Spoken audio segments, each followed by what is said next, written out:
Welcome to the deep dive. Today is October 18th, 2025. And we're really getting into something complex today, a really high-stakes legal battle unfolding in a Texas family court. Yeah, it's got everything. Procedural warfare, some pretty advanced tech, and, well, serious allegations of deception involving court documents. And our source material for this, it's incredibly current, comes right from the litigant himself, Reynaldo J. Aguiar Marcano. He just got back from court rounds October 16th. That's right. And he's handling this entire thing himself, which is honestly pretty remarkable given the complexity. Yeah, that's a crucial piece of context right there. He's a pro se litigant. So for anyone maybe not familiar, that means he's representing himself, no lawyer. Exactly. Against, experienced opposing counsel, the whole court system. He's basically respondent, plaintiff, investigator, data collector, all rolled into one. It really sets the stage, doesn't it? An individual versus the system, but with a twist. He seems to have leveraged forensic detail and this proprietary tech to push back. That's the core of it. How he used that tech and his, let's say, attention to detail to uncover what he calls a ruse, a procedural deception. So our mission today is to really unpack this whole web. We're talking disputed temporary orders, legal strategy, and how this alleged deception played out. And the timeline is incredibly tight. We're talking documents obtained at, 8:42 a.m. on the 16th, and then analysis, filings, all done under 4.5 hours. Which he says was only possible because of predictive analysis, this technology he developed. The legal vaccine, he calls it. It's a fascinating angle, the idea that tech foresight allowed him to anticipate and expose this alleged trap. Okay, so let's set the scene properly. We need the context. What were these disputed temporary orders that started this whole firestorm? Right. So the conflict really centers on temporary orders that were verbally given by the trial judge, Judge Oscar Telfair III, back on September 11th. Verbally rendered. Okay. Yeah. And the litigant claims that the moment those words were spoken, his parental rights were drastically cut back. But the real fight wasn't about the spoken words themselves. It was about getting them down on paper accurately. Ah, the written order. Exactly. The opposing counsel, Morgan Hibner, apparently tried 3 times to get written orders, signed that, according to the litigant, just didn't match what the judge actually said in court. How different are we talking? Like minor wording tweaks or... Oh, significantly different, based on his account. He says the judge's verbal ruling took maybe 10 minutes. Should have been, a page and a half? Pretty concise then. Right. But Hibner's drafts, he claims they were consistently over 30 pages long, bloated. Yeah. Packed with stuff he says was fabricated financial orders that weren't discussed, and crucially, attempts to make these temporary 60-day orders indefinite. Wow, okay, so that's a huge gap. He feels his rights are limited by something not even official yet, but it's being enforced anyway. Pretty much. Yeah. And here's the catch, the procedural trap he talks about. Why couldn't he just appeal the verbal order right away? Because in Texas family law, a temporary order, even one that severely limits rights, isn't appealable until the judge actually signs it. Ah, so he's stuck. Completely stuck. And the clock was ticking loudly. These orders were set to expire 60 days after September 11th, so around November 10th. So rights limited, no appeal possible, and a deadline looming. That's desperate. Precisely. He had no way to challenge the substance of the order in a higher court because the key piece of paper, the signed order, didn't exist.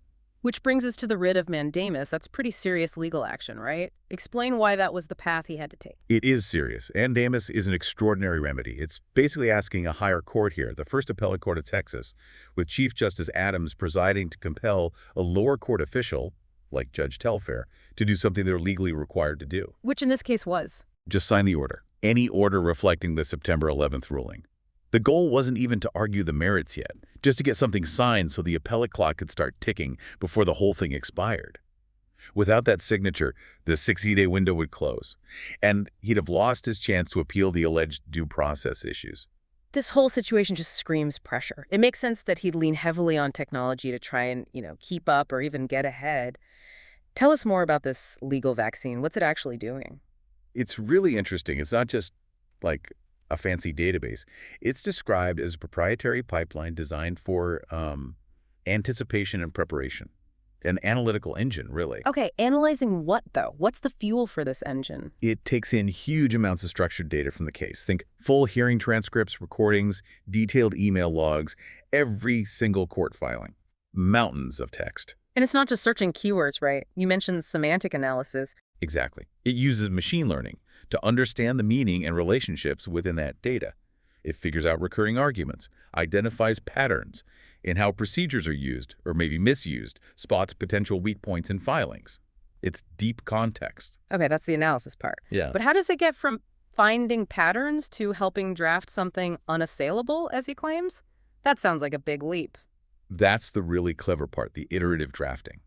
He can feed the system a draft motion, say, something he plans to file. Okay. Then he configures the system to essentially act as the opposing counsel, Morgan Hibner.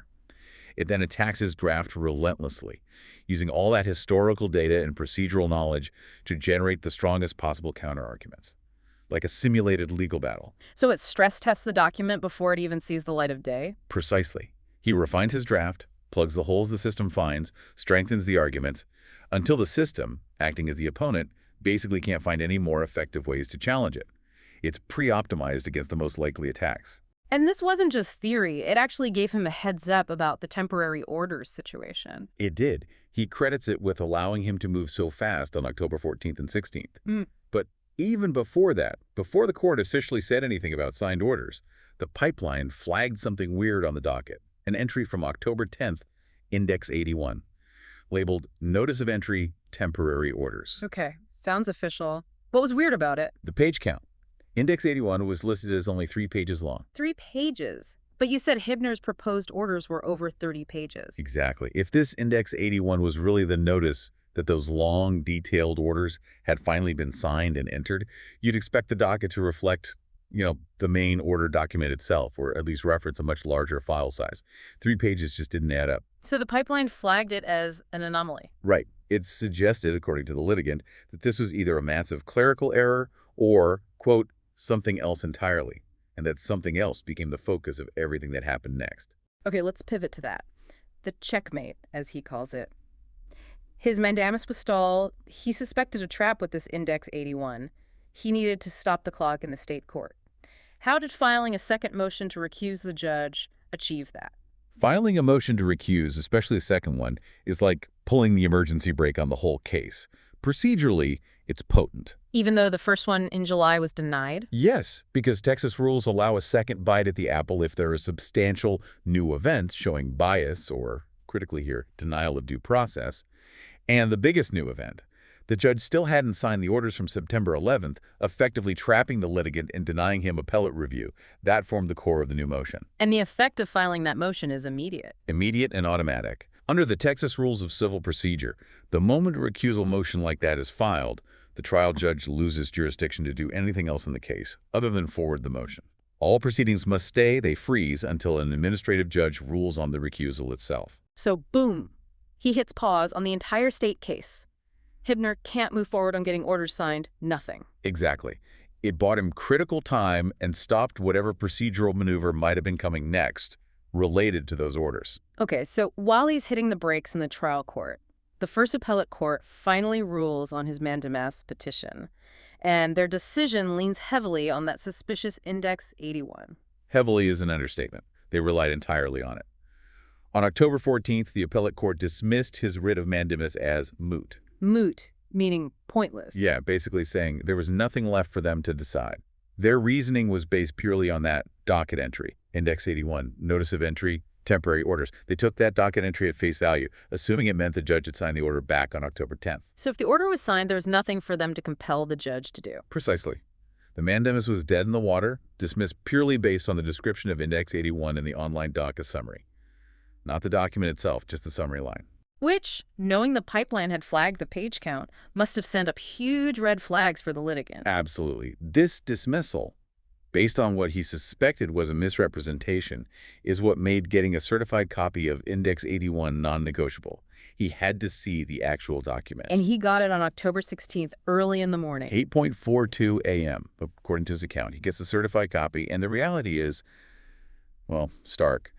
The docket summary was, let's say, highly misleading. Yeah. Notice of Entry Temporary Orders sounds definitive, right? Like the orders are done entered. But the actual document inside, the 3 pages. You have something else entirely. The title was indeed Notice of Entry Temporary Orders, but the crucial text inside read, and this wording is key. Notice is hereby given that notice of entry for temporary orders will be considered by the court in person on October 16th. Whoa, wait. Will be considered. That's not notice that something happened. That's notice of a future event. Exactly. It wasn't a notice of entered orders at all. It was just a standard notice of hearing, setting a hearing for later that same day, October 16th. But titled and worded in a way that made it sound like the orders were already entered. Deliberately so, the litigant argues. That specific, confusing wording provided the perfect justification for the appellate court to declare the mandamus moot.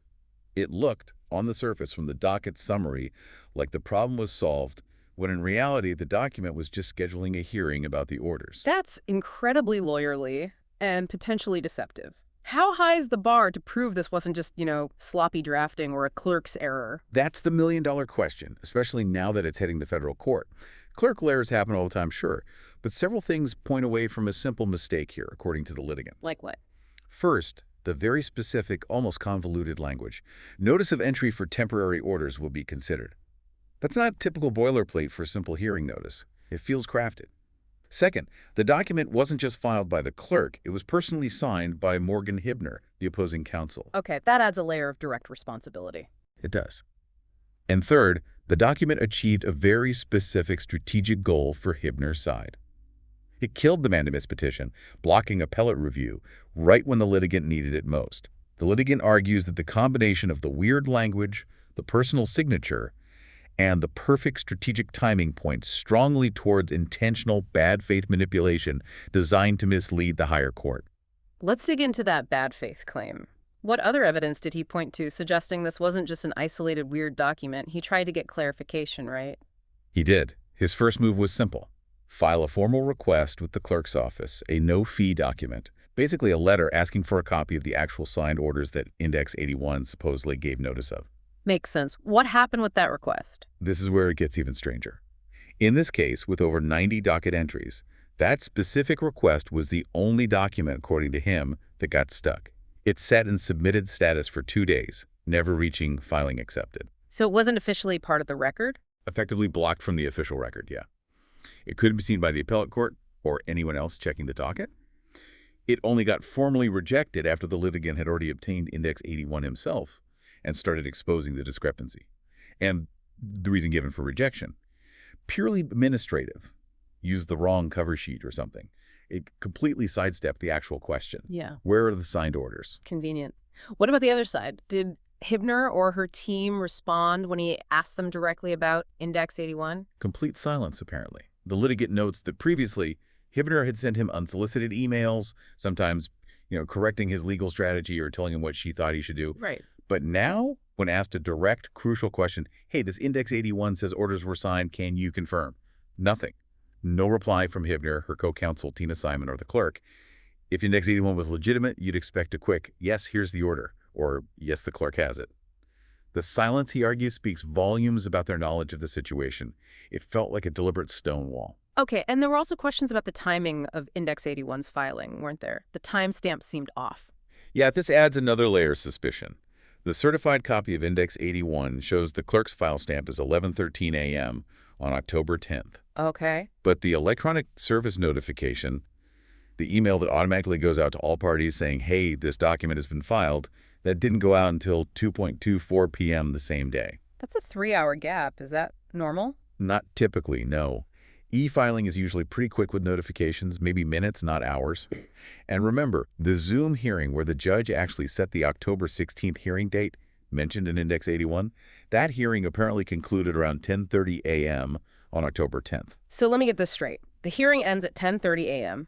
The document referring to the outcome of that hearing is file stamped at 11:13 a.m., less than 45 minutes later. But nobody gets notified it exists for another 3 hours. Exactly. That tight window between the hearing ending and the document being stamped suggests Hibner would have had to draft this very specific, deceptively worded 3-page document incredibly quickly, unless it was prepared before the judge even announced the October 16th date. The 3-hour delay in e-service notification raises questions. Was there some manipulation of the e-filing system to get an early timestamp? Or was it filed in person almost immediately after the hearing, possibly pre-drafted based on an anticipated outcome? Either way, it suggests potential coordination or advanced planning around this specific document. Okay, so the immediate effect of this Index 81 and the resulting mandamus dismissal was procedural. But you mentioned it had much graver consequences, potentially endangering the child. Yes, this is where the litigant argues the procedural gamesmanship crossed a critical line. Killing the mandamus wasn't the only effect of the appellate court's decision. It also effectively killed a pending motion for a temporary restraining order, a TRO, that the litigant had filed just the day before on October 13th. And that TRO was about physical safety. Directly about the child's physical safety, yes. It was an emergency request based on brand new evidence he'd just obtained. What kind of evidence? Photographic proof, plus a formal opinion from a certified tire expert. It confirmed that the tires on the vehicle the former partner used to transport their child were dangerously worn down, so bad that metallic mesh was apparently visible. Wow. The expert explicitly stated they posed an imminent safety risk. The estimated replacement cost was nearly $3,000. This wasn't a minor issue. It was documented, expert-verified danger. So the dismissal of the mandamus, triggered by the allegedly deceptive Index 81, meant this emergency request about the dangerous tires also got tossed aside as moot. That was the direct consequence. The TRO was filed before the appellate court dismissed the mandamus. By making the mandamus moot, the appellate decision effectively wiped the TRO off the table too, preventing any immediate judicial intervention on the safety issue. That's a heavy accusation that a procedural filing was used, perhaps intentionally, in a way that blocked action on a child's safety threat. How does the source material connect those dots? Is it saying Hibner intended to block the TRO with Index 81? The connection drawn by the litigant, and importantly, by his legal vaccine pipeline analyzing the sequence, is more about strategic priority and foreseeable consequences. The pipeline noted the timing.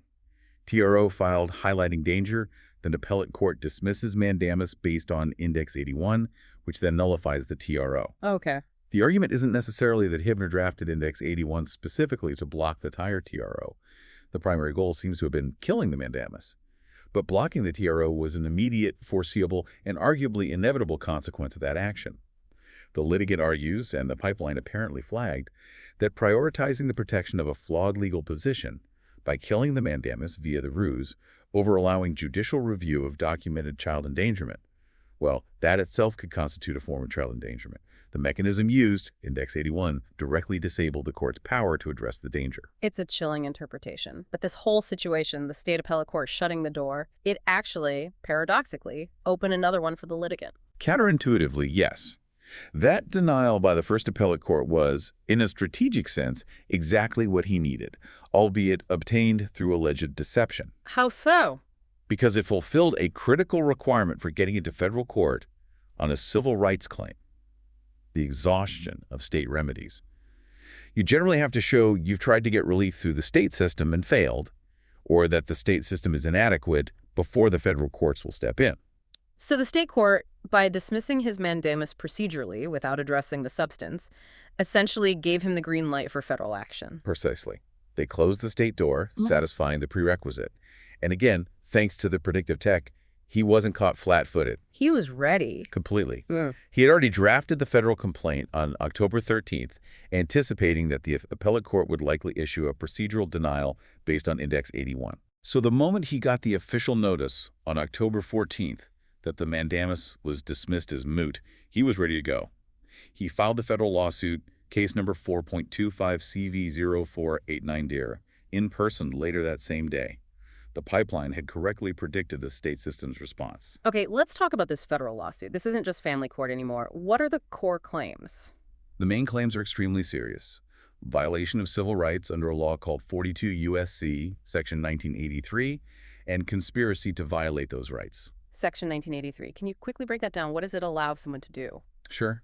Section 1983 is a cornerstone of civil rights law. It basically allows individuals to sue state actors, meaning people acting with government authority, like police officers, county officials, sometimes even judges or court personnel, if they act outside their proper roles when those actors violate rights guaranteed by the U.S. Constitution or federal law, like the right to due process. And the list of defendants in this federal case reflects that shift. It's not just the ex-partner anymore. Not at all. It's much broader. Key defendants now include Morgan Taylor Rivera Hibner, the attorney, significantly sued in her individual capacity. Meaning he's alleging she acted outside her proper legal role. Exactly. Also named are her employer, Adams Law Firm, Fort Bend County itself as an entity, the sheriff, Eric Fagan, in his official capacity. And specific law enforcement officers, too. Yes, this is crucial for the conspiracy claim. Several Fort Bend County Sheriff's deputies are named: Deputy Bell, Deputy Gloria, and Deputy Walker. And they're sued both individually and in their official capacities. The conspiracy claim is the real heart of it, isn't it? Alleging private counsel worked with state actors.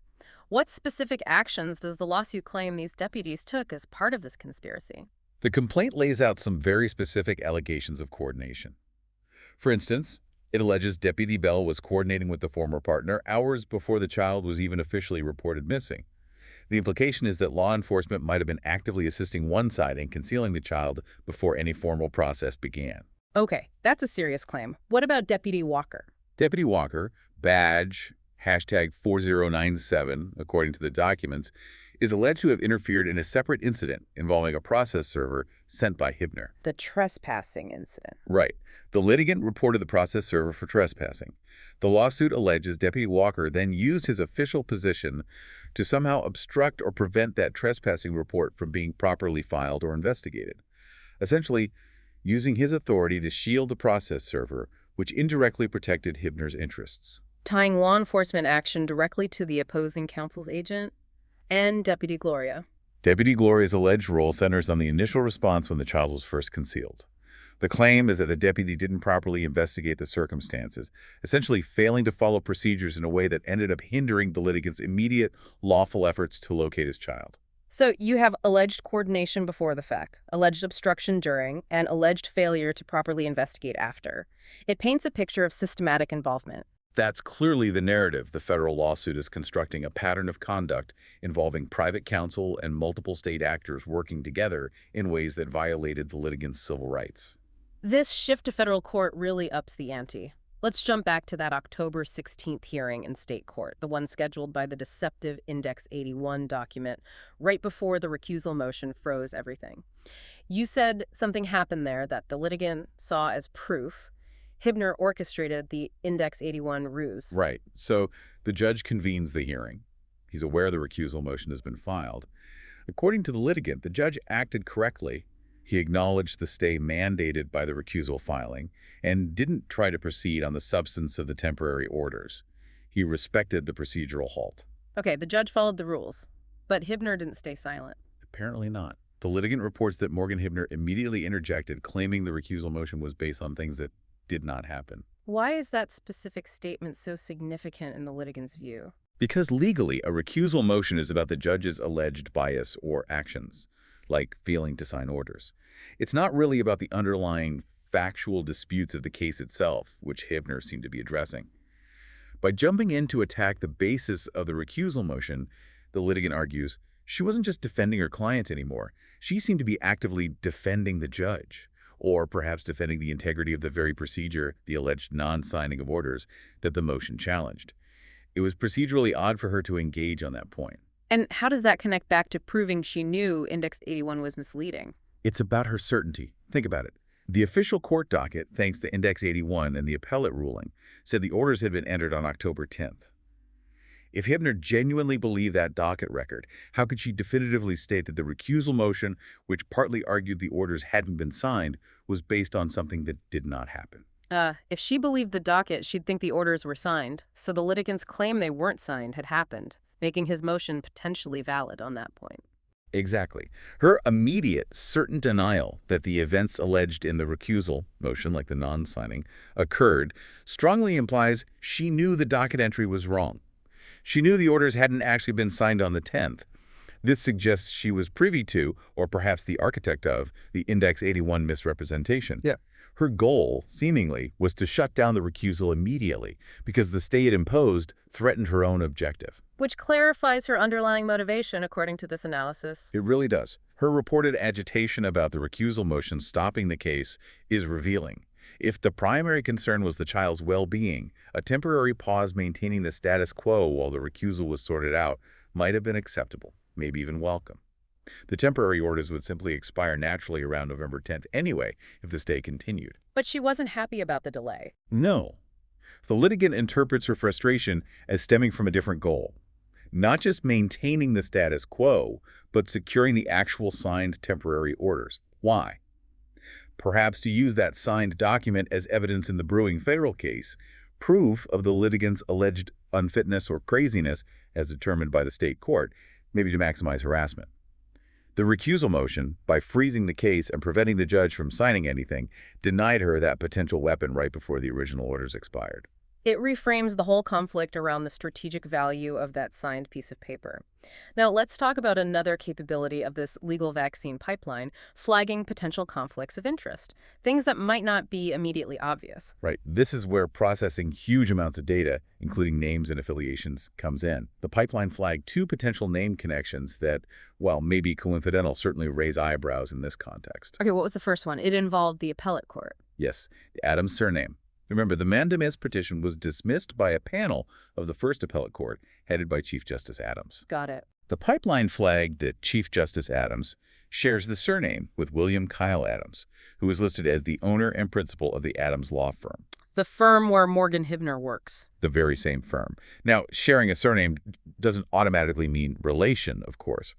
But if there were a close familial connection, Between the Chief Justice ruling on the appeal and the head of the law firm on the other side, that would be a massive conflict of interest, wouldn't it? absolutely, it would typically demand mandatory recusal of the Chief Justice from that case.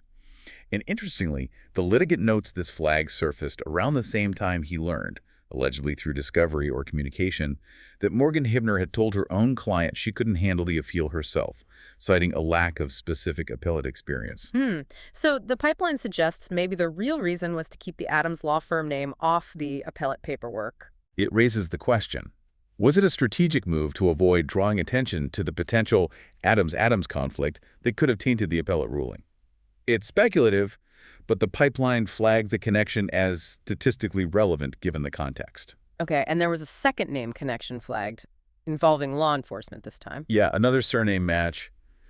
Deputy Walker, one of the deputies named as a defendant in the federal conspiracy lawsuit, badge number 40097. The one alleged to have obstructed the trespassing report. That's the one. The pipeline flagged that he shares a surname, Walker, with Beverly McGrew Walker. And who is she? She is the Fort Bend County District Clerk, the official whose office is responsible for managing and maintaining all the court records, including the very docket entries and filings at the heart of this alleged deception. So again, could be a coincidence. Absolutely could be. But in a case involving allegations of conspiracy that touch upon the potential manipulation of court records, having a deputy defendant share a surname with a district clerk responsible for those records, it's another data point that the pipeline flagged as warranting significant scrutiny for potential conflict, or at least the appearance of one. These connections highlight how deep the system analysis goes. But the conflict wasn't just procedural, there was psychological pressure too, right? Something about targeting the litigant's finances. Yes, the source material details what the litigant interpreted as psychological warfare, using a tactic sometimes called the fish dies because of the mouth, exploiting something the opponent says or cares about. How did that play out here? The litigant had apparently made it known, perhaps in prior communications or filings, that he was concerned about the immense cost of litigation and didn't want to burn through money fighting endless legal battles. Okay, a stated vulnerability. Right. Morgan Hibner then allegedly filed motions seeking extremely high attorney's fees, claiming $450 per hour, with total bills supposedly running over $30,000, even $40,000 just for the temporary orders phase. Wow, that's steep for temporary orders. Seems designed to intimidate. The litigant saw it as exactly that, retaliatory harassment, designed to financially pressure him into folding or settling, playing directly on his stated aversion to high costs. But this aggressive fee strategy created its own problem for them. That's the strategic irony of the pipeline flagged. It becomes a major vulnerability, especially now in federal court.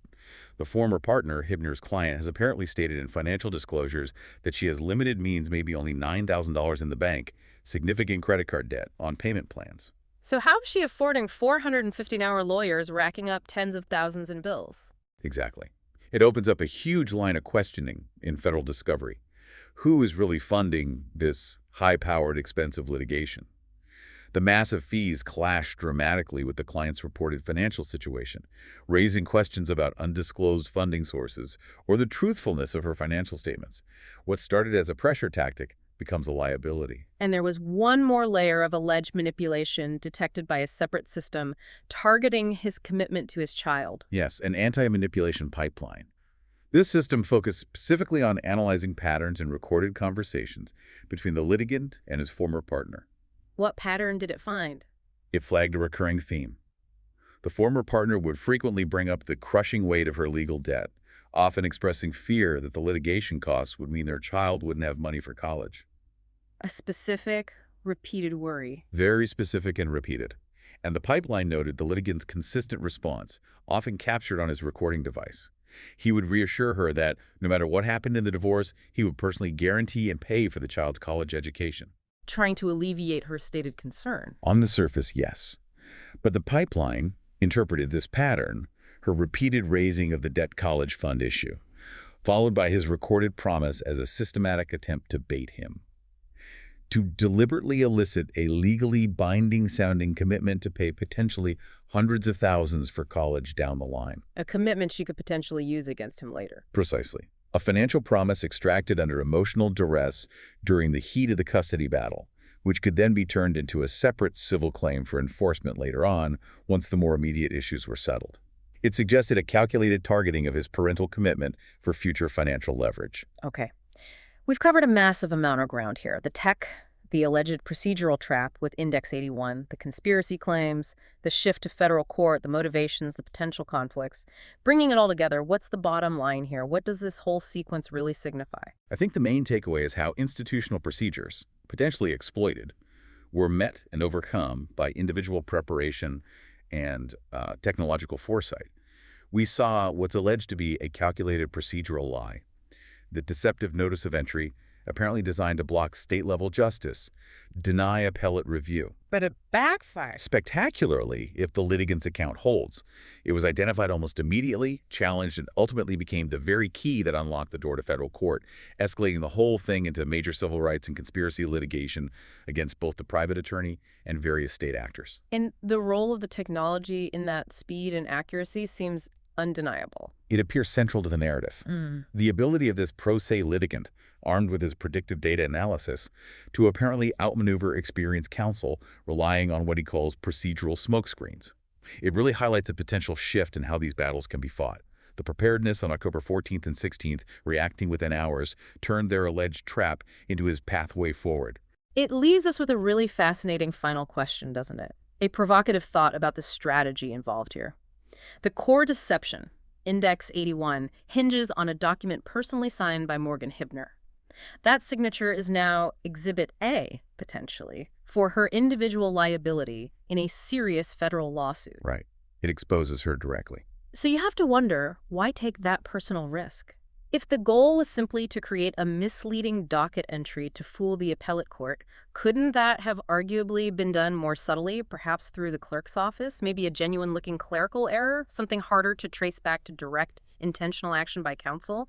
That might have diffused the liability onto the institution, the county, or the clerk. It's a valid strategic question. Why put her own name, her own professional standing, directly on the document that embodies the alleged ruse? Was it a calculated decision to keep the alleged manipulation contained, maybe shielding higher-level actors or the institution itself by making it look like solely the action of one attorney?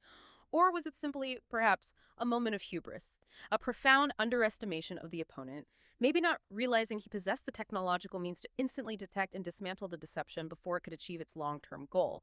Strategic containment versus a critical miscalculation, it's something to really chew on.